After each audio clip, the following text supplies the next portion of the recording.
Pandas, normalize values by group. I find it hard to explain with words what I want to achieve, so please don't judge me for showing a simple example instead. I have a table that looks like this. I want to normalize this data separately for each case of main_call. For example, if we're to choose min-max normalization and scale it to range 0, 100, I want the output to look like this. Where for each case of main_call, the highest value is scaled to 100 and another value is scaled in respective proportion.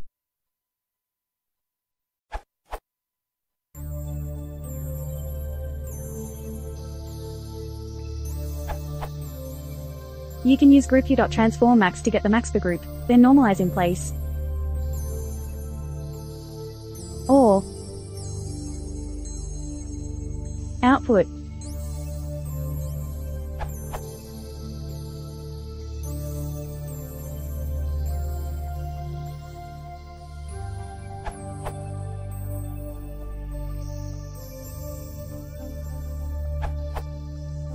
The normalization formula you are looking for is 100, x dot max.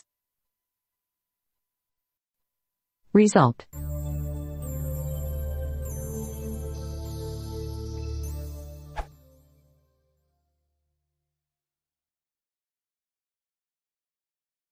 If you want to support the channel, please consider subscribing.